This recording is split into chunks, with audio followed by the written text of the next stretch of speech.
नमस्कार मंडळी, मी विनायक आंबेकर आणि तुम्ही पाहताय नवभारत 2047 यूट्यूब चॅनल. मित्रांनो, काँग्रेस पक्ष ज्याने हायजॅक केला आहे त्या नेहरू गांधी कुटुंबाच्या 4 पिढ्यांनी हिंदुस्थानातलं हिंदुत्व, हिंदू, सनातन संस्कृती, प्राचीन भारतीय परंपरा सर्व नष्ट करण्यासाठी कसे जोरदार प्रयत्न केले त्याचा सविस्तर इतिहास मी नेहरू गांधींच्या प्रत्येक पिढीच्यासाठी केलेल्या वेगवेगळ्या व्हिडिओतून आपल्यासमोर मांडतो आहेच.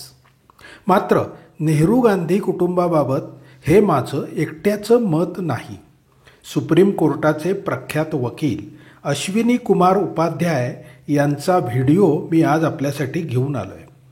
2011 साली आपल्या उत्तम नोकरीचा राजीनामा देऊन अश्विनी कुमारांनी अण्णा हजारेंच्या भ्रष्टाचाराच्या विरुद्धच्या आंदोलनात स्वतःला झोकून दिलं होतं. नंतर स्थापन झालेल्या आप पक्षाचे ते संस्थापक सदस्य आहेत. मात्र आप पक्षातील गैरकारभाराविरुद्ध आवाज उठवल्याने आप पक्षाने त्यांना काढून टाकलं होतं. नंतर ते भारतीय जनता पार्टीत आलेले आहेत. गेले कित्येक वर्ष हिंदूंविरुद्धच्या अनेक अन्यायकारक कायद्यांविरुद्ध ते सुप्रीम कोर्टामध्ये जोरदार लढा देत आहेत. तर मित्रांनो, हा व्हिडिओ जरूर ऐका. अश्विनी कुमार उपाध्याय आणि पी गुरु चॅनलच्या सहकार्याने हा व्हिडिओ मी तुम्हाला दाखवतोय. अगर आप ध्यान से देखें तो 53 साल राज किया कांग्रेस ने, उसमें 50 से ज्यादा ऐसे घटिया कानून बनाए जिसका मुख्य उद्देश्य था कि भारत की संस्कृति बर्बाद हो जाए, सनातन धर्म बर्बाद हो जाए.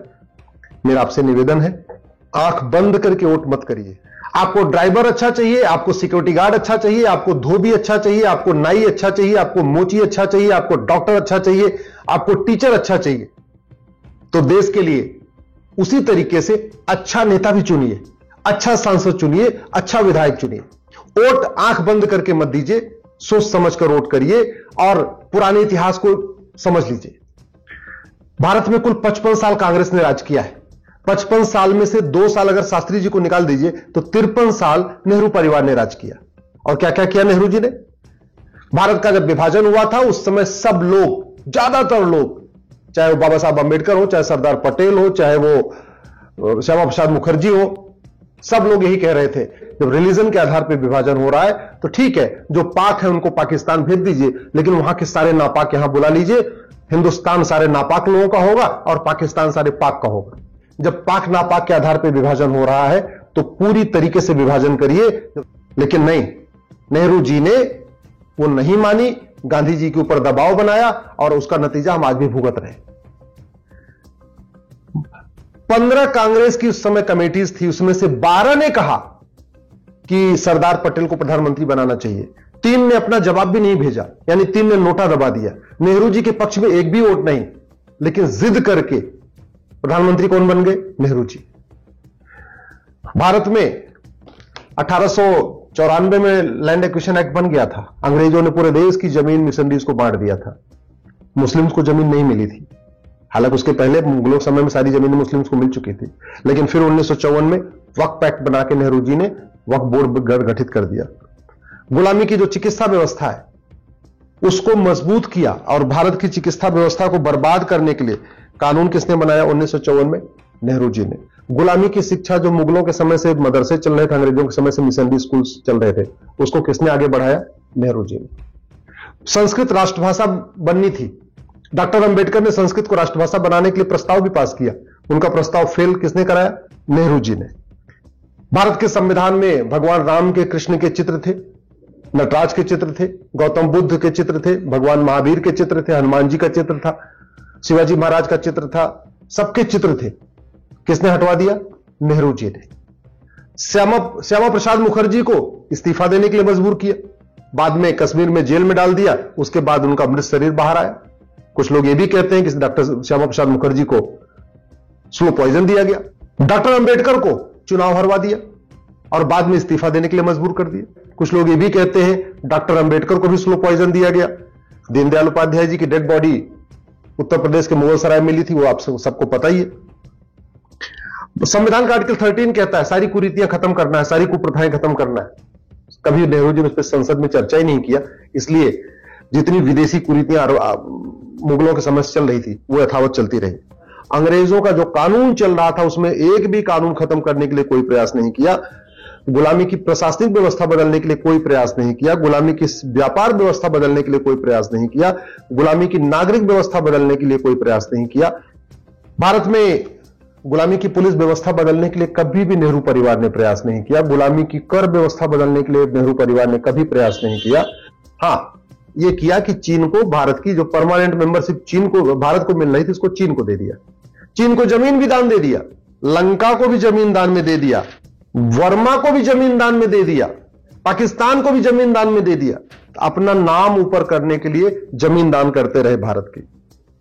भारत का जब नेशनल एंथम डिसाइड हो रहा था, राष्ट्रगान, तो सब एक मत से कह रहे थे क्योंकि पूरा फ्रीडम स्ट्रगल वंदे मातरम से हुआ है, तो हमारा जो राष्ट्रगान होना चाहिए वो भी वंदे मातरम होना चाहिए। किसने विरोध किया? नेहरू जी ने। भारत का जो झंडा डिजाइन हुआ था, नेशनल फ्लैग, वो भगवा कलर का था, उसमें ओम लिखा हुआ था, भगवा झंडा ओम निशान। किसने विरोध किया? नेहरू जी ने।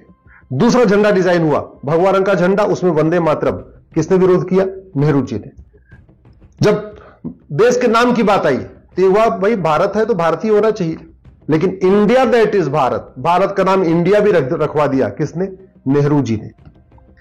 आर्टिकल 35 है, किसने जुड़वाया संविधान में? नेहरू जी ने। नतीजा क्या हुआ? कश्मीर के जो हिंदू थे वो थर्ड क्लास सिटीजन हो गए। आर्टिकल 370 संविधान में किसने जुड़वाया? नेहरू जी ने। नतीजा क्या हुआ? अलगाववाद बढ़ा, आतंकवाद बढ़ा, कश्मीरियों का नरसंहार हुआ, बहन बेटियों का बलात्कार हुआ, हजारों सैनिक मारे गए, हजारों हमारी बहन बेटियां विधवा हो गई, पलायन हुआ। किसके कारण? आर्टिकल 370 के कारण। अल्पसंख्यक बहुसंख्यक का जो खेल चल रहा है, जो तुष्टिकरण चरम पे है, वो संविधान में एक आर्टिकल 29-13 जो माइनॉरिटी शब्द आया उसके कारण है। और इसके मूल प्रणेता, इसके डिजाइनर कौन है? नेहरू जी। आर्टिकल 30 माइनॉरिटी का कॉन्सेप्ट किसके कहने पाया? नेहरू जी के कारण। आर्टिकल 25 में एक प्रोपोगेट वर्ड किसने जुड़वाया था? नेहरू जी ने। नतीजा क्या हुआ? पूरे देश में धर्मांतरण हुआ और आज की डेट में 9 राज्यों में, 200 जिलों में, 900 तहसीलों की डेमोग्राफी बदल चुकी है। कभी नेहरू जी ने जो गुलामी के नाम चल रहे हैं भारत में, उसको हटाने का प्रयास नहीं किया। एक भी गुलामी का नाम नेहरू परिवार ने नहीं हटाया। एक भी गुलामी की कुरीतियों को खत्म करने के लिए नेहरू जी ने कोई प्रयास नहीं किया। एक भी गुलामी की कुप्रथाओं को खत्म करने के लिए नेहरू परिवार ने कोई प्रयास नहीं किया। एक भी गुलामी का निशान काशी, मथुरा, भद्रकाली, भोजशाला, अटाला, अयोध्या, जितने भी है, एक भी जो गुलामी के निशान है उसको रिस्टोर करने की प्रयास नहीं किया। 1991 में कांग्रेस ने एक प्लेस ऑफ वर्शिप एक्ट बना दिया और हिंदू, जैन, बौद्ध, सिख के लिए कोर्ट जाने का रास्ता बंद कर दिया कि अब हम कोर्ट जाके अपने हमारे जो मठ मंदिर तोड़े गए थे, जो मुगलों के द्वारा तोड़े गए थे, उनको रिस्टोर न कर सके, उसके लिए 1991 में प्लेस ऑफ वर्शिप एक्ट बना दिया। 1984 में अलीगढ़ को माइनॉरिटी यूनिवर्सिटी का दर्जा दे दिया। ये पहली बार हुआ था कि भारत में किसी यूनिवर्सिटी को माइनॉरिटी डिक्लेयर किया गया था और यह काम इंदिरा जी ने किया था। 2004 में national commission minority education institution act बनाया और उसके बाद अलीगढ़ पहली बात 1984 में अलीगढ़ यूनिवर्सिटी को माइनॉरिटी का दर्जा दिया।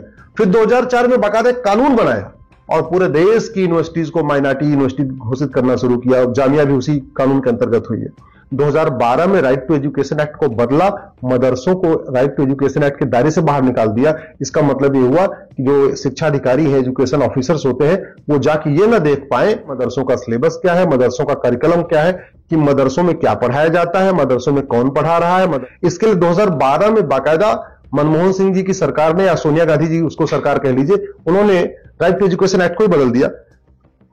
1975 में इमरजेंसी लगा दिया। 1976 में संविधान का जो बेसिक स्ट्रक्चर है वो बदल दिया।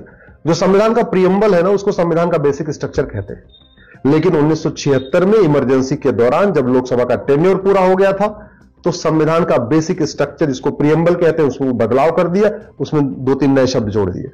1985 में राजीव गांधी ने सिटीजनशिप एक्ट में एक सेक्शन 6 से जोड़ दिया। सिटीजनशिप एक्ट में सेक्शन 6 से जोड़ा और जोड़ के असम में लगभग 60 लाख बांग्लादेशियों को भारत की नागरिकता दे दी।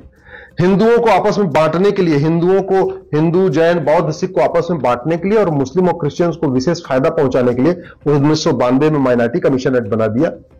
1995 में जो वक्फ एक्ट नेहरू जी ने बनाया था 1954 में, उसको वापस लिया और बहुत ही खतरनाक 1995 में वक्फ एक्ट बना दिया। और एक बात याद रखिएगा, आज के नेता 25 साल के बाद आपका घर बचाने नहीं आएंगे। आज के नेता आज भी आपका घर बचाने नहीं आएंगे, लेकिन आज का अच्छा कानून 25 साल के बाद, 25 पीढ़ियों के बाद भी आपकी 25 पीढ़ियों को भी बचाएगा। इसलिए वोट करिए, लेकिन मुद्दों के आधार पर वोट करिए, अच्छे कानूनों के लिए वोट करिए। कानून अच्छा बनेगा, व्यवस्था अच्छी होगी, व्यवस्था अच्छी होगी, सोच अच्छी होगी, सोच अच्छी होगी, भारत में शांति समृद्धि आएगी। नहीं तो याद रखिएगा, अगले 25 साल के बाद भारत की बर्बादी निश्चित है। मित्रांनो, अश्विनी कुमार उपाध्याय यांनी सांगितलेली भयानक वस्तुस्थिती लक्षात घेऊन आपल्या हिंदूंच्या भावी पिढ्यांच्या सुरक्षिततेसाठी विकासाला आणि स्थैर्याला मतदान करा।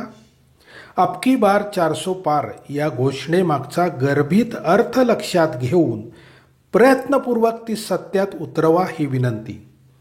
नेहरू गांधी कुटुंबांच्या आणि मॅडम सोनियाजींच्या काळ्या कारवायांचे व्हिडिओ लवकरच सादर करतोय, ते पाहण्यासाठी माझ्या चॅनेलला जरूर सबस्क्राईब करा। जय हिंद, जय सियाराम।